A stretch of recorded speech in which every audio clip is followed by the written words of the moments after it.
Turning to the race for the White House, another shift in momentum for the GOP nomination. Good news for Ben Carson, not so good news for Donald Trump.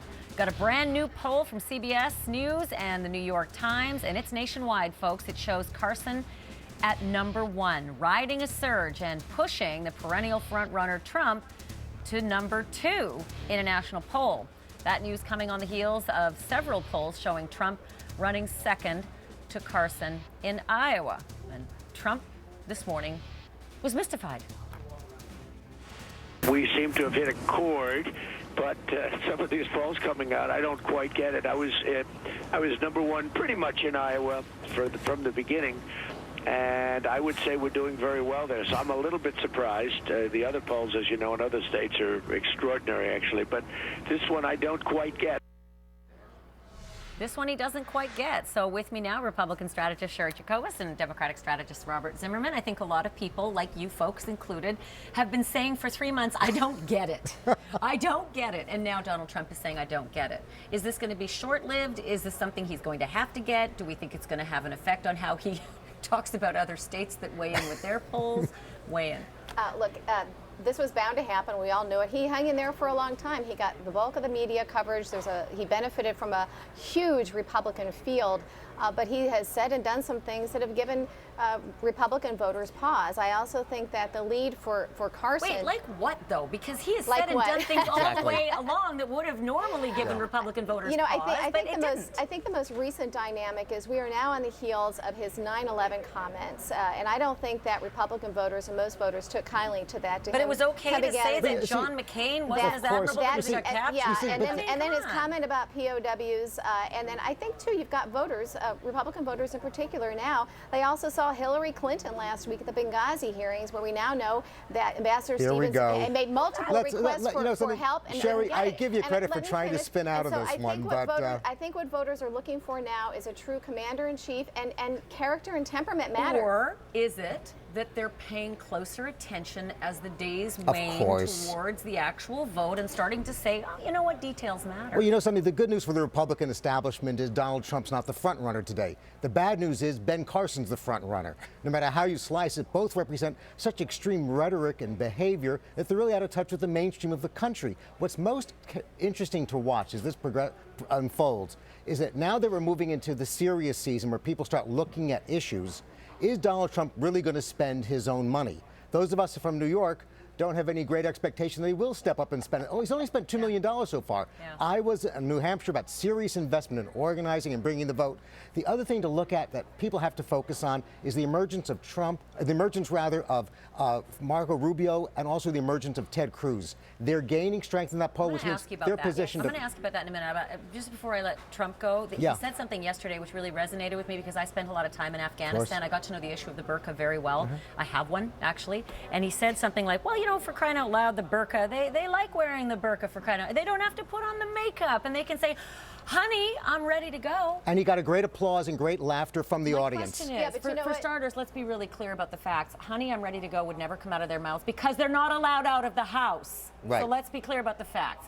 But number two, does that kind of a thing matter? Or is it more the comment about genetically modified corn that makes Iowans crazy and makes them vote for other people other than Trump? It is the constant, flippant comments that he makes about serious issues that people are starting to pay attention to. Look, we're looking for somebody to run against Hillary Clinton. A lot of the people in the right-wing media are supporting Trump because, let's face it, they made their names and their fortunes off when there was a Clinton in the White House, and I think that that's what this is. Trump as a nominee means Hillary in the White House. Republican voters are starting to see that. They're taking this seriously, and I do think that Hillary's Benghazi testimony people took that seriously. We are looking for a commander. And she got a tremendous bounce in the national polls. We are looking for a commander-in-chief, and character and temperament matter. Cheri, character and temperament matter, Of course Robert. they do. So now we have Jeb Bush and his campaign saying he's going to come out and be a little tougher. I think they're calling it Jeb Raw. Jeb, quite to the contrary, he's campaigning like he's applying for a country club membership. You saw him whining the other day at his forum about the fact he has better things to do with his time. You don't say that if you're a real leader. Here's the point that's important to note, though. The more outrageous and vile Donald Trump's comments are about, for the Mexican Americans, the comment about burqas or genetically modified corn. Or not being pretty enough to be president. Or not being pretty enough. Or right. Ben Carson's demonizing the gay and lesbian community, or talking about a religious test in the Constitution, whether you should be a president if you're a Muslim. The more outrageous their comments are, the better they do with the Republican electorate.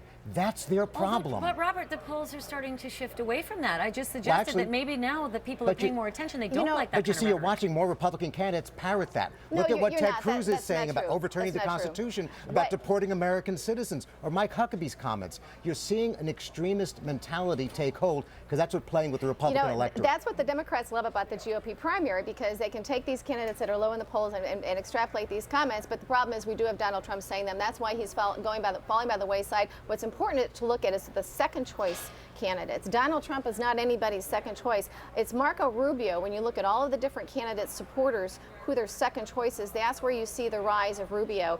And if you look at who the front runners were 4 years ago, 8 years ago on both sides, it tells kind of an interesting story.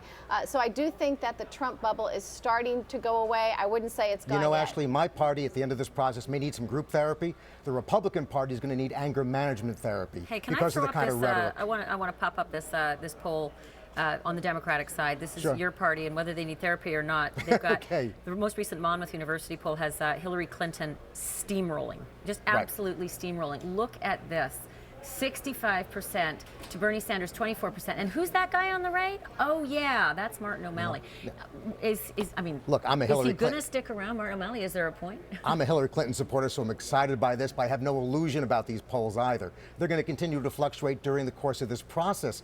Martin O'Malley he was trying to emerge as a left-wing candidate. He's got a message. He's going to have to see whether he can carry on in this process. 5%, why bother? I agree with you. That's his decision to make. Hillary is the Democratic nominee. It's her turn. You guys. Cheri, aren't the lost. Republicans worry about that much focus and concentration and cohesion among the Democrats as compared to the Republicans? What this does is, everybody can now focus on Hillary. And her Benghazi testimony last week showed the country without the filter. And her numbers only went up in the polls because of the way she stood up at that panel and spoke to the truth of the kind of partisan harassment she faced. What the American people saw was that we had an ambassador asking for help, and she didn't give it. And that's going to stick. I'm going to have to leave that as the last word, but I think you'll be back, both of you. Thank you. Thank you so much, Cheri. It's good to have you, Robert. Good to be with always. you.